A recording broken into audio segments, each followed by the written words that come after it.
You are now listening to theGrio's Black Podcast Network, Black Culture Amplified.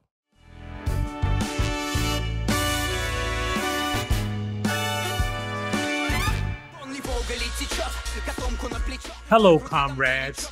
Welcome to Harlem and Moscow Red Flags, the official companion podcast to theGrio's audio play, Harlem and Moscow.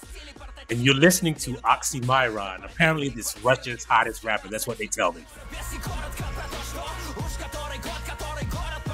If you didn't know Russia loved hip-hop, I didn't either.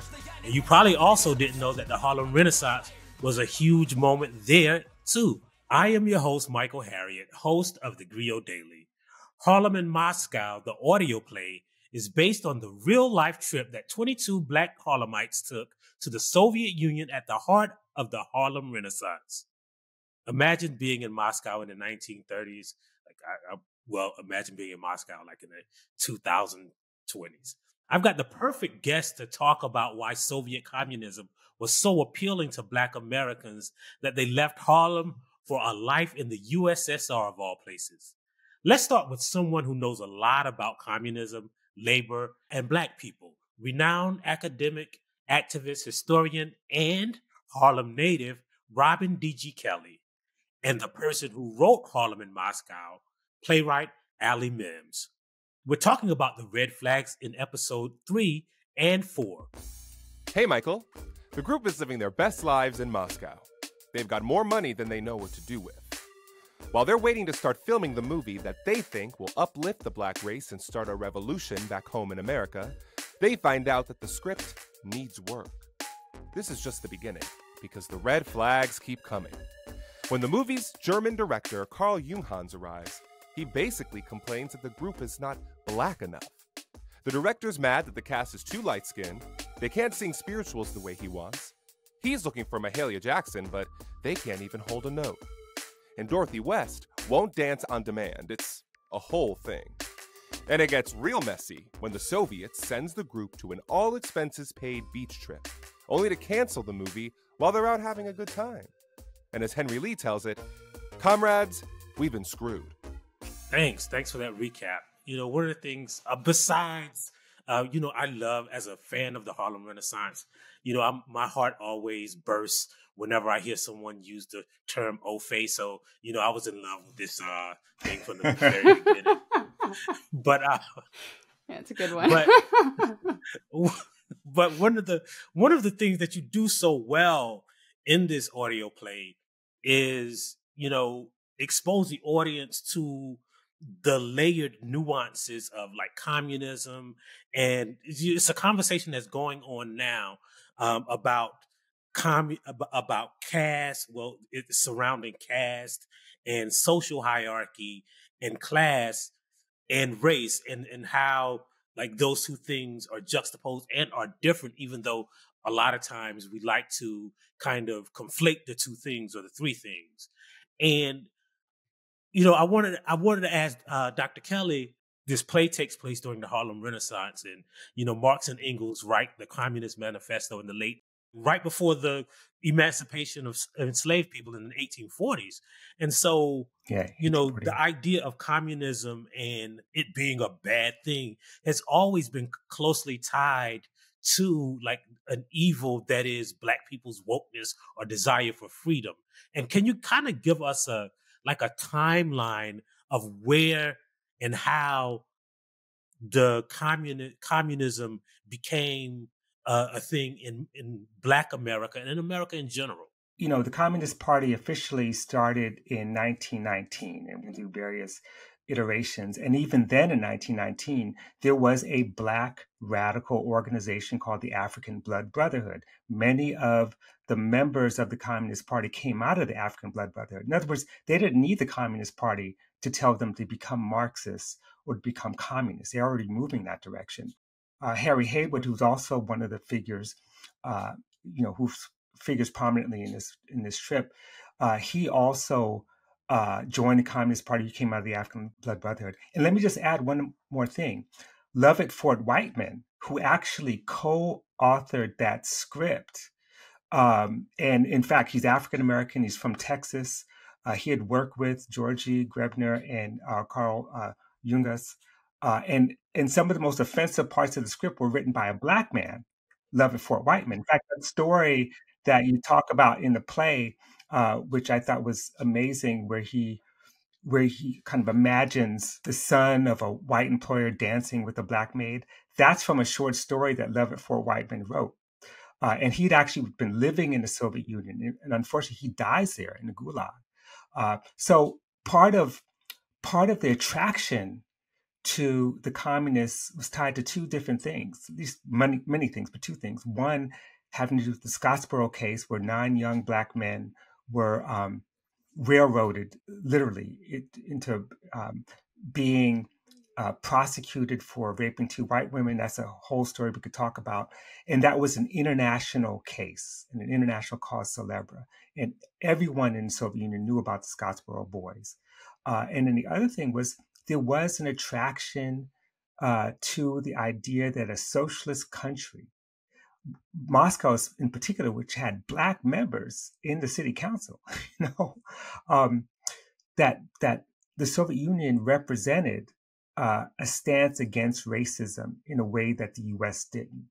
And no matter what people thought about the limits of the Soviets, it was far better in terms of the way it represented race than what people are experiencing in the lynching world of the United States. That Scottsboro case, blues musician named Huddy Leadbelly Ledbetter wrote a song about it called the Scottsboro Boys.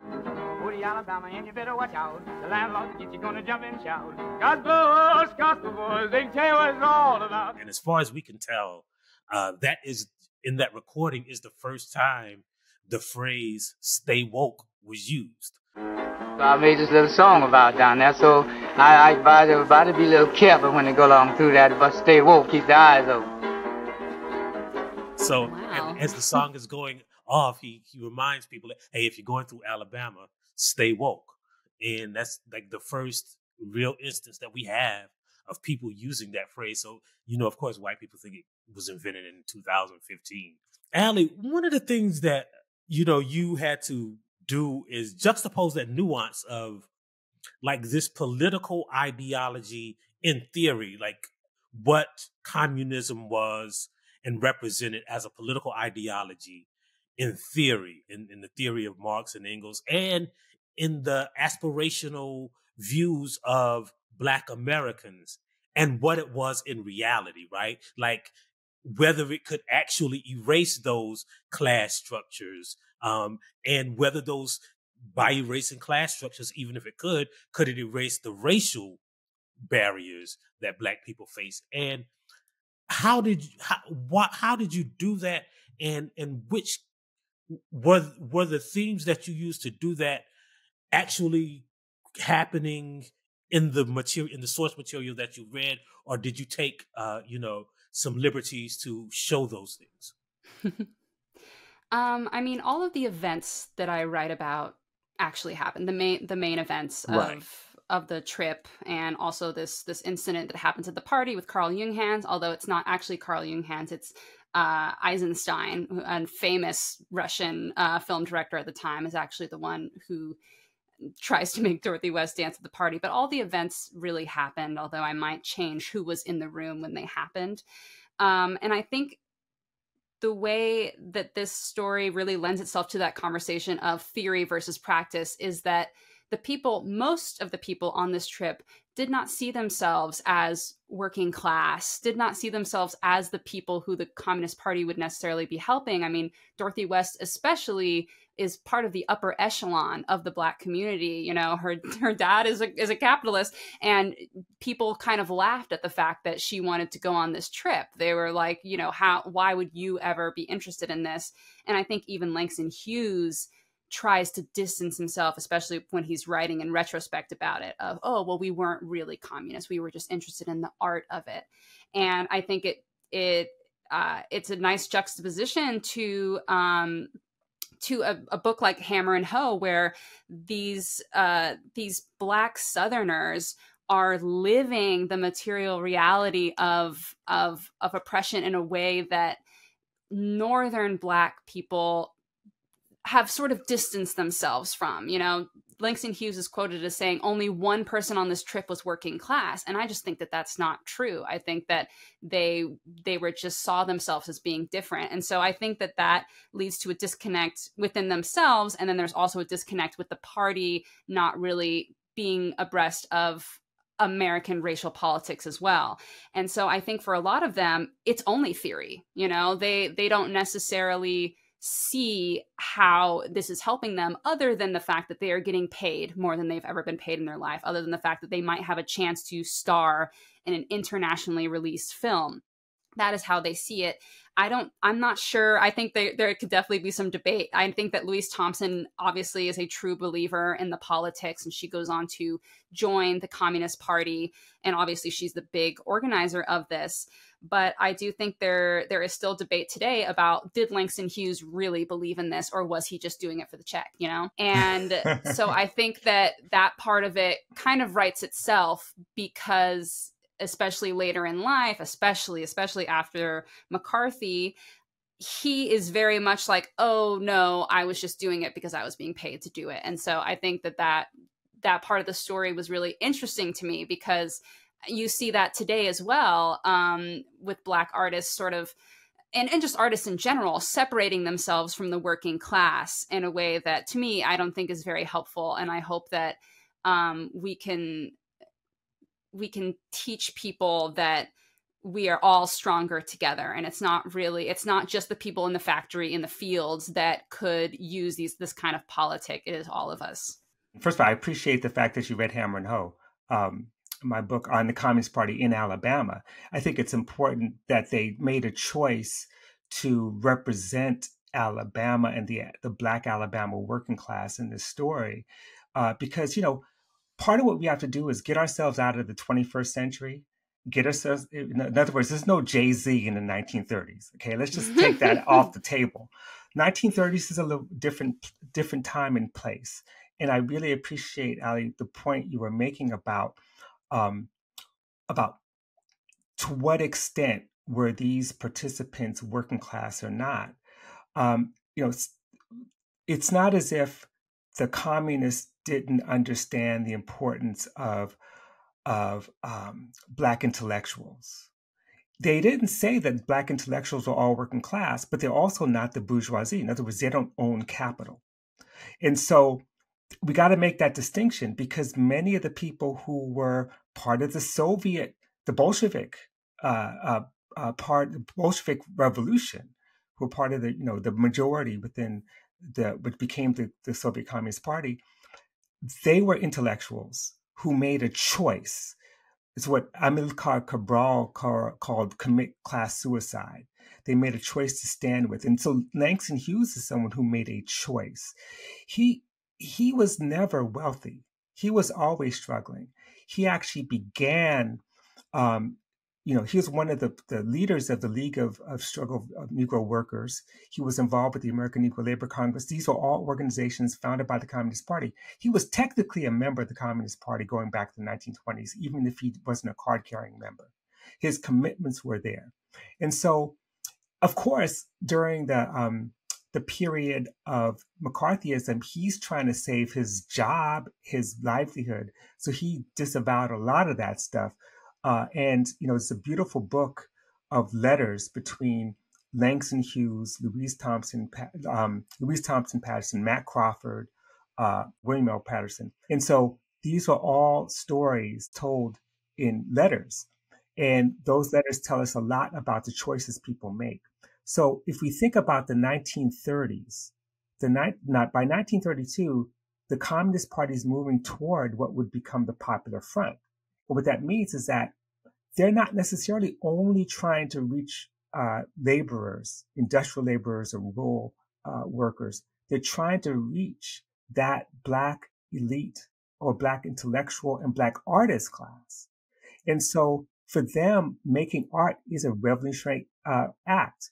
And remember, as all of you know, the Harlem Renaissance was split through class, that there were people who were involved with journals like Fire, like Zora Neale Hurston, Langston Hughes, Wallace Thurman. They were trying to take a class position that was that associated Black folk culture with Black revolutionary thought, whereas others were like, we're trying to prove how successful we are, how smart we are, how articulate we are, and deal with Black middle class anxieties. So that split, of course, ends up on the trip, right? And so that's what's, I think, what's beautiful about that trip. And I don't, I don't want to give away episodes. I know no spoilers. No spoilers. But there's some revelations that come out of that trip that are important, and even Dorothy West is so interesting because she's also struggling with her class position and struggling with her commitments as well.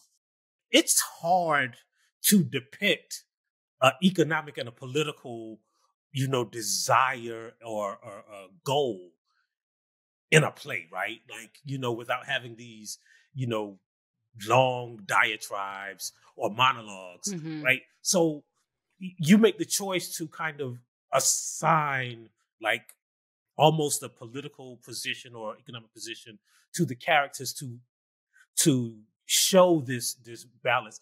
And do you think, having read like Hammer and Hoe and having read about communism, do you think, and this has always been an interesting question to me about this entire issue, do you think the affection or the romanticization of like the Soviet Union and communism, do you think it was more a product of like the discrimination that Black people faced in America, or like a real interest in what communism could offer, even in a vacuum, without knowing how Black people were treated in America? Yeah, no, I think it's definitely both. I think that a lot of the Soviet propaganda comes from the fact that the Soviets also saw a desirability in the Black voting bloc and the just Black folks in America in general. They recognized that they could have more power, and expanding out from that, the real desire was that if Black Americans can start a revolution in America, other countries will follow suit. So I think it's one that Black Americans were essentially targeted by the Soviets and really enticed into coming in for that reason. But I think that a lot of people, not just Black people, were just curious. I think that's the word that comes up a lot for people, especially when they're trying to distance themselves from communism in the future, is, oh, well, I was just curious. Here's this country that is touted as being classless, as well, and even raceless. Like the Soviet Union is a very diverse place, and that they would tell you that, well, none of that matters. We're all Soviet, and whether or not that happened in practice is a different conversation. But even though they might not have had the Black population to show that, they had like Southeast Asian, or I'm not sure if that's the correct term, but they had Asian populations, indigenous populations, non-white people as a part of the Soviet Union. So they could at the very least show that, say, hey, look at all of us standing together, holding hands, kumbaya. So I think that a lot of people were curious about, well, what is it like? On top of that, I think there's the money aspect. These Black artists are not being paid their fair dues in America still. And the Soviets are saying, well, if you can pay your way here, which is a privilege in itself, but once you get here, we'll not only pay you back, we'll pay you a stipend, we'll pay for your food, we'll pay for your room and board. This was treatment that they were not offered in America, despite the fact that several of these people had been on Broadway already at this point, but they were not given that kind of salary ever before. So I think that was a huge part of it as well, especially for specifically the actors on there, which of course there were only about 6 people in the group who were professional actors at the time. But that was a huge part of it for them of, well, Hollywood isn't banging down my door, but the Soviets are, and Soviet film is revolutionary, not just in the content, but in their process, the products that they're producing. I mean, Soviet film is huge right now, with people like Sergei Eisenstein. And so I think that was also very attractive, and also an excuse that other people use later on of, well, I just wanted the chance to be in a Russian-made film. That was the real attraction for me. And so I think it's all of those things. But I will like not necessarily walk back, but I will say that I think it is naive to think someone like Langston Hughes or even Dorothy West, all of these people did not have some hope that something similar like that could happen in America. I think they wanted to see it for themselves, but to say that none of them were believers, all of them were skeptics, I think is too simple. I think there were people on the trip that were much more skeptical than others. But I think that that's what also draws me to the story is the hope, is the, well, if I can see it in person, if I can see how they did it and how society is without class, without race, I can have a better idea of what America might look like without those things. And that's why, or well, I won't get no spoilers, but like, that's why I think if you face disappointment in the face of that hope, there are several people who, this trip changes their mind in many ways. So I think it's all of those things together, but I'd be lying if I didn't think that every single person on that trip, even the most skeptical of them, had some sort of hope that that revolution, or the very least social change, was possible in America, and that they might see some sort of playbook in the Soviet Union. Dr. Kelley, through most of this play, we look at this idea through the eyes of artists and intellectuals of, mostly the Northeast Harlem, and you're a Harlemite, but you also write about and teach and study the